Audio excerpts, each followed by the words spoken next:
हर सुबह शहर की सड़कों पर एक बूढ़ा रिक्शा खींचता था। बदन पसीने से भीगा होता, सांसें हांफती थी, लेकिन उसके चेहरे पर एक अलग ही चमक थी। शायद अपने बेटे की आंखों में छिपे उस सपने की वजह से जिसे वह पूरा होते देखना चाहता था। उस बूढ़े का नाम था रामनाथ और उसके बेटे का नाम था अजय। रामनाथ दिन रात मेहनत करता ताकि अजय पढ़ सके। अजय का स्कूल बैग पुराना था, यूनिफॉर्म कई जगह से फटी थी और जूते में छेद था, लेकिन उसका हौसला बिल्कुल नया और मजबूत था। अजय के घर में सिर्फ एक कमरा था, वहीं खाना बनता, वहीं पढ़ाई होती और वहीं सोते। बिजली अक्सर चली जाती तो अजय स्ट्रीट लाइट के नीचे बैठकर पढ़ता। दोस्तों के पास महंगे फोन और गाड़ियों की बातें होती, लेकिन अजय के पास था सिर्फ एक सपना, आईएएस बनना। एक बार एक टीचर ने क्लास में पूछा, कौन क्या बनना चाहता है? लोगों ने कहा, इंजीनियर, डॉक्टर, बिजनेसमैन। अजय बोला, मैं आईएएस अफसर बनना चाहता हूं। पूरा क्लास हंस पड़ा। किसी ने कहा, तेरा बाप रिक्शा चलाता है और तू अफसर बनेगा?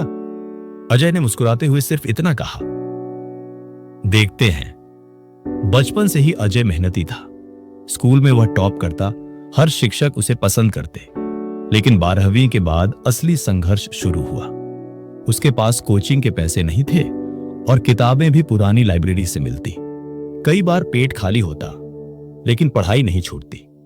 एक रात अजय ने देखा कि उसके पापा को बुखार है, लेकिन फिर भी वह रिक्शा लेकर निकल गए। अजय ने रोते हुए उनसे कहा, पापा मत जाइए, आप बीमार हैं। पापा ने जवाब दिया, अगर आज नहीं चलाऊंगा तो कल तुम्हारे लिए दूध नहीं ला पाऊंगा, और मुझे तुमसे ज्यादा उस सपने पर भरोसा है जो तुमने देखा है।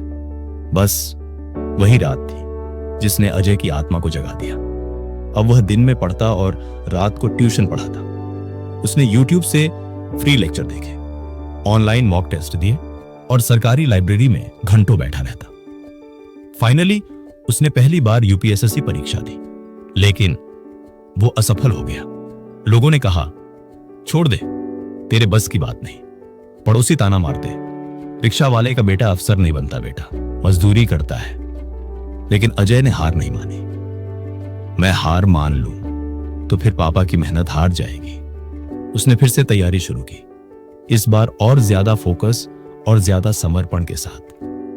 दूसरी बार भी वो प्रीलिम्स में रह गया। आंखें नम थीं, लेकिन इरादे अभी भी पत्थर जैसे मजबूत।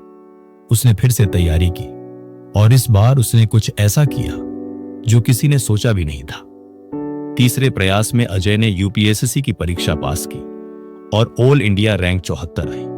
पूरा मोहल्ला दंग रह गया। जिसने ताने मारे थे वो अब बधाइयां दे रहे थे। रामनाथ की आंखों में आंसू थे, लेकिन इस बार वो आंसू गर्व के थे। जब अजय का इंटरव्यू आया तो उससे एक सवाल पूछा गया, आप रिक्शा वाले के बेटे हैं, क्या आपको कभी शर्म महसूस हुई? अजय ने जवाब दिया, शर्म? मुझे गर्व है कि मेरे पिता ने पसीने से वो सपने सींचे जो आज मैं पूरा कर रहा हूं। मैं अगर आईएएस बना हूं तो उनकी वजह से बना हूं। आज अजय एक ईमानदार और प्रेरणादायक आईएएस अधिकारी है। वो हर उस बच्चे की मदद करता है जो पैसे के कारण अपने सपनों से समझौता करने को मजबूर होता है। उसने अपनी पहली सैलरी से अपने पापा को एक नया रिक्शा नहीं, बल्कि एक सम्मान दिया, एक कुर्सी जिस पर रामनाथ बैठते हैं, और लोग उन्हें आईएएस अजय के पिता के नाम से जानते हैं। जो हालात से नहीं डरता वही बाजी पलटता है। अजय हारा नहीं, क्योंकि उसके पास सपनों के साथ साथ पापा का विश्वास भी था। तू भी हार मत मान, क्या पता अगली कहानी तेरी हो।